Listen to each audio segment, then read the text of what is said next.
Bonjour Yann Keunen, merci beaucoup de nous rejoindre pour cette 12e édition du Festival européen du film fantastique de Strasbourg. Tu es avec nous non pas pour un long métrage fantastique dans sa forme classique, mais pour une expérience de réalité virtuelle. J'ai l'impression qu'au fil des années, du long métrage au documentaire, puisque tu as beaucoup tourné avec un documentaire sur la vape, et maintenant avec la réalité virtuelle, j'ai l'impression que tu cherches à explorer toutes les formes de... C'est vrai que je me balade un peu dans le cinéma déjà. Là, je me suis rendu compte, à un moment donné, si tu veux, dans le cinéma, tu as deux façons de faire. Soit on est des artisans, hein, soit tu développes le savoir-faire d'un truc spécifique. Tu fabriques un instrument de musique si tu fabriques que des violons. Donc au bout de 30 ans, tu vas être l'orfèvre de savoir faire des violons. Du thriller, on va dire, par exemple. Ou alors, tu fabriques des instruments différents, tu vas chercher des choses différentes, tu fais pas des... Toujours, donc du coup, tu n'atteins pas la perfection d'une certaine manière. Par contre, tu fais quelque chose de particulier et toi, tu fais un voyage aussi en tant que cinéaste où ce qui t'intéresse avant tout, c'est justement pas de raconter un certain type d'histoire, mais c'est plutôt d'être appelé à raconter des histoires différentes qui vont être pour certaines des thrillers, d'autres une comédie romantique, ou un film fantastique, ou un film historique, ou un biopic, ou un documentaire sur une personne, sur un sujet, tu vois, sur un voyage. Et du coup, comme faire des films, ça te prend beaucoup d'énergie. Et puis c'est de toute façon des choses auxquelles tu te relis psychologiquement, psychiquement, avec ton énergie vitale. C'est difficile de faire des films. Moi, je trouve que c'est d'autant plus intéressant d'aller se surprendre, d'explorer des choses auxquelles on n'aurait pas pensé, mais juste qu'il y ait une résonance au départ. Donc, dans ce chemin-là, de faire des films, moi, je me suis ouvert à d'autres possibilités parce qu'au bout du compte, on est des raconteurs d'histoires. Les cinéastes, et il y a des manières de raconter des histoires qui sont différentes, donc il y a des histoires qui valent le coup d'être racontées, on va dire, dans un long métrage, puis il y a des histoires, il n'y a pas de sens, elle est tout aussi intéressante et importante, mais il vaut mieux en faire un court métrage. Il y a encore d'autres choses à partager, et pour le coup, la réalité virtuelle est peut-être plus intéressante que le cinéma, ou la série, enfin, en tout cas la narration classique. Et donc c'est dans ce voyage-là, je ne me suis pas interdit rien interdit en fait. J'espère qu'un jour je ferai même une pièce de théâtre, tu vois, parce qu'avant tout, tu racontes des histoires avec de l'image en mouvement, a priori, c'est ton savoir-faire. Et voilà. Et on m'a proposé de faire un film en réalité virtuelle, et c'est comme ça que j'ai mis le pied dedans, puis j'en ai fait plusieurs, parce que je trouve que le système est intéressant.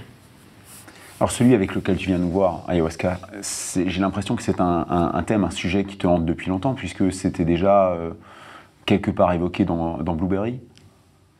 Ah oui, bon, dans Ayahuasca, c'est pas un sujet qui me hante, c'est un sujet qui m'habite toujours depuis 20 ans maintenant en fait.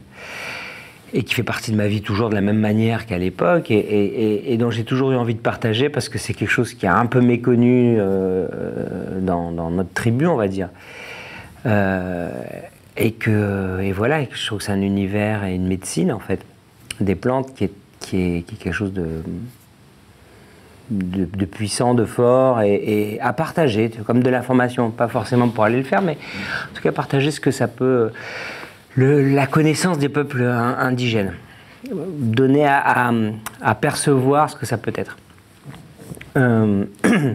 Donc j'ai fait effectivement Blueberry en 2003, je fais mon plus gros film en fait, dont le sujet principal c'est médecine, ces plantes visionnaires, et l'intrigue est écrite aussi autour. J'ai fait aussi un documentaire qui s'appelle D'autres mondes, qui est un long métrage documentaire, qui est le pan documentaire du film. J'ai écrit plusieurs livres, j'ai refait encore un court métrage en langue indigène qu'avec les Indiens, qui s'appelle Pachin Beka Winuni pour les Nations Unies. Enfin, j'ai passé comment dire, plein de façons d'aller faire résonner et parler de ça. Les plus emblématiques étant bien sûr Blueberry, parce que c'est un gros film, après D'autres mondes, et après les livres c'est plus confidentiel et reste plus confidentiel. Et quand on m'a proposé de faire un film sur autre chose qui s'appelle Seven Life, qui est une histoire d'une jeune japonaise dans le métro, on m'a fait essayer des expériences de réalité virtuelle, enfin on m'a fait mettre le casque, et quand j'ai mis le casque, la première chose que j'ai pensé paradoxalement en tant que cinéaste, mais en tant que juste... moi, c'est quand j'ai mis le casque, que j'ai vu dans 3 dimensions, effectivement, cet environnement, la capacité de te mettre dans un espace, j'ai immédiatement pensé aux visions quand elles sont fortes et à ces médecines indigènes, où je me dis c'est ça la sensation, c'est-à-dire le vertige qu'on a, la perte de repère, de rentrer dans un monde cohérent, en mouvement, et que quelque part, de toute façon, il y a un grand truc avec les plantes, les visions et les expériences de psychotropes, mais en l'occurrence celle-là et ce que les Indiens appellent la médecine, c'est que tu as l'impression d'être, si tu veux, ce qui est projeté. C'est-à-dire qu'en fait, c'est d'un coup, c'est comme si ces plantes te permettaient d'accéder à une lecture de toi en images, qui réagit à chaque émotion et à chaque émotion, sentiment, voilà, à ton état, quoi. Et cette sensation de proximité, d'être à l'intérieur de toi et d'être non seulement à l'intérieur du film, toi, d'être le film, je trouvais que la réalité virtuelle te le procure ce vertige-là. C'est-à-dire que c'est un fantasme de cinéaste, la réalité virtuelle, en fait. Parce qu'au fond, c'est la rose pourpre du Caire. C'est-à-dire, tu n'as plus un mur qui te sépare. Tu regardes un film, quel qu'il soit, tu as toujours consciemment la notion de distance entre l'œuvre et toi, parce que tu peux y projeter tes émotions, le film peut t'attraper tes émotions, tu as envie d'en sortir, mais il t'attrape quand même. Mais quelque part, il y a toujours une petite alarme qui te dit que l'écran, voilà, il est comme ça. On a tous fait des expériences aussi, peut-être en IMAX ou Omnimax. C'est amplifié. Mais en fait, tu peux regarder, tu peux baisser la tête et regarder ailleurs, tu verras des gens assis avec toi. Donc, tu as ce quatrième, un mur, quoi. Il y a cette distance, c'est quelque chose. Ça, avec la réalité virtuelle, ça s'effondre. C'est-à-dire qu'à ce moment-là, on est à l'intérieur du film. Quoi qu'il arrive, c'est ce qui se passe après. Donc ça, c'est un fantasme de cinéaste, c'est être à l'intérieur du film et ensuite interagir avec le film. C'est la rose pourpre du Caire. Ben, ce fantasme-là, la réalité virtuelle le permet, puisque tu peux aussi faire des films où le spectateur est interactif. Donc dans Ayahuasca, il y a un petit peu d'interaction, mais elle est quasiment invisible, c'est-à-dire qu'en fonction de ton attitude pendant l'expérience, qui est détectée par le casque, les choses vont se modifier dans ta perception. Mais comme donc tu vas pas forcément le sentir et le reconnaître, c'est pas des choix où tu dis je vais aller à gauche ou aller à droite. Il y a plus de choix type narratif dans Seven Lives, l'autre expérience VR que j'ai fait qui je crois aussi ici. Dans Ayahuasca, tu le sauras pas forcément, mais quelque part ça donne quand même un sentiment de réalité, tu vois, c'est-à-dire qu'on n'interagit pas de la même manière s'il n'y a pas une interaction. Si tu es dans un bar, tu regardes quelqu'un, il te regarde ou il te regarde pas, enfin, ça ne va rien changer. Mais toi, tu vas sentir l'interaction. Donc la capacité à rendre la chose interactive, ce qui est l'expérience, et cette immersion, ce vertige sensoriel que tu as, parce qu'avant tout une expérience voilà, qui te raconte quelque chose, bien sûr, mais tellement au niveau symbolique que c'est au fond pas si fictionnel que ça. Tu vois, donc c'est parfait pour l'expérience VR. Donc à partir du moment où on m'a proposé de faire cette expérience Seven Lab, j'ai commencé à travailler dessus. Et du coup, j'en ai profité pour dire, écoutez les gars, moi ce que j'aimerais faire, c'est ça. Voilà. Et donc j'ai fait ces 2 expériences, on m'en a proposé une 3e. Donc j'ai fait aussi cette 3e, mais donc j'ai fait ces expériences un peu en même temps, elles sont très différentes. Vu qu'il y en a une qui est tournée et l'autre qui est entièrement générée par ordinateur. Enfin, c'est de l'image de synthèse. Ou quand il y a un comédien, c'est de la vidéogrammétrie.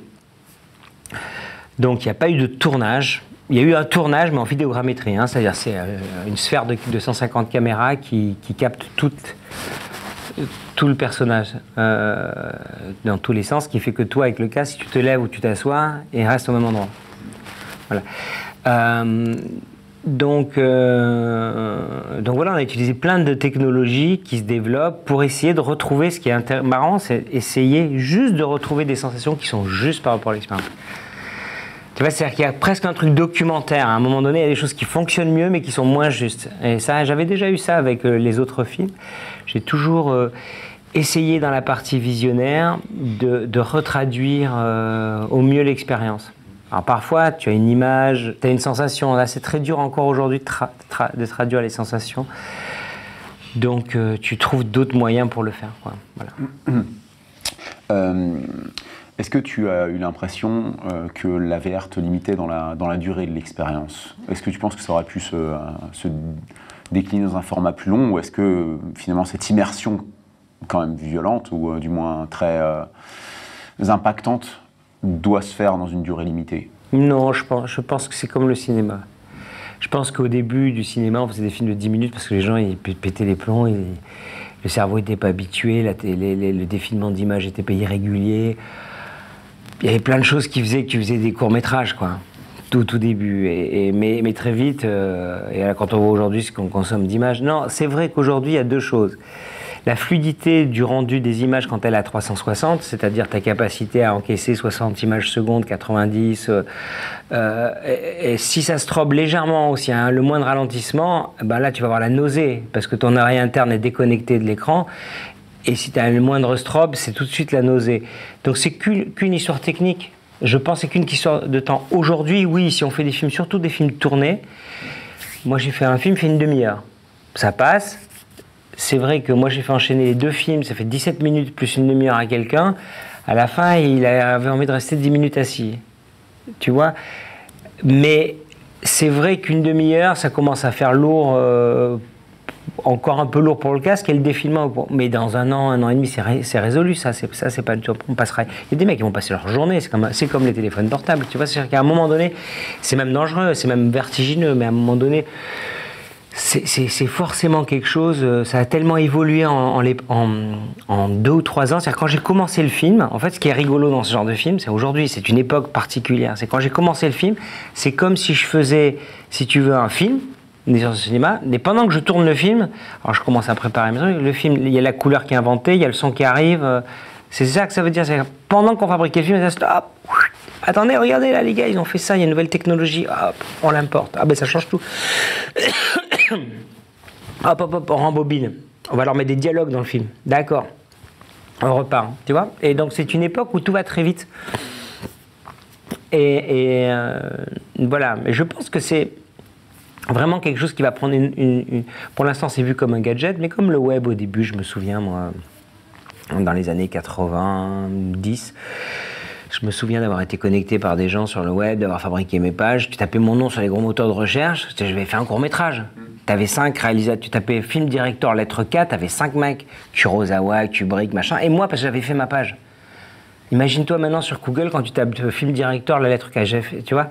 Donc personne faisait ça au début des années 80. Et moi j'arrêtais pas de me dire putain mais c'est incroyable ce truc. Bon, maintenant, c'est de rentrer dans nos vies. Et je pense que moi, le nouveau choc que j'ai eu, c'est la réalité virtuelle. Je pense que ça va prendre, mais en plus de temps, hein, peut-être dans 20 ans, c'est un truc, surtout avec la réalité augmentée. Il y a une autre différence fondamentale en soi entre l'expérience de réalité virtuelle et l'expérience de cinéma classique. C'est que l'une est, à cette heure, une expérience individuelle, l'autre reste une expérience collective. Est-ce que tu crois que c'est une équation qui se résoudra à un moment? Bien sûr.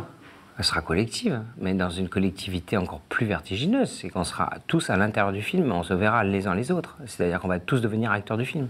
On va rentrer dans une salle de bal, il y aura tous les mecs de la salle de bal, c'est comme le jeu. Aujourd'hui, regarde la puissance du rapport interactivité quand tu es appelé dans une partie et tu rentres et tu as tes potes qui sont ok, j'y vais, boum, et tu te retrouves avec tes petits personnages, hein, que tu bouges avec tes petites flèches, dont la dramaturgie et tout ça. Mais regarde l'implication que tu as quand tu construis un personnage et tout ça. Donc, en fait, si tu veux, tu as des choses qui vont venir du monde du jeu sur l'interactivité, et l'interactivité donne une notion de... Et la notion de groupe, ça viendra de cet ordre-là.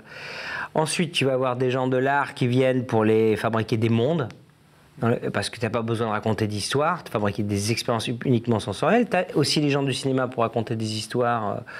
Tu vois, il y a plein de savoir-faire, le théâtre, il y a plein de savoir-faire qui vont entrer dans des équipes ou dans des projets très différents de réalité virtuelle. Mais à terme, je pense que la réalité virtuelle est quelque chose de partagé dans une chose encore plus intime que la salle. C'est-à-dire que tu n'es pas en train de réagir à deux, tout le monde est distant et tu réagis.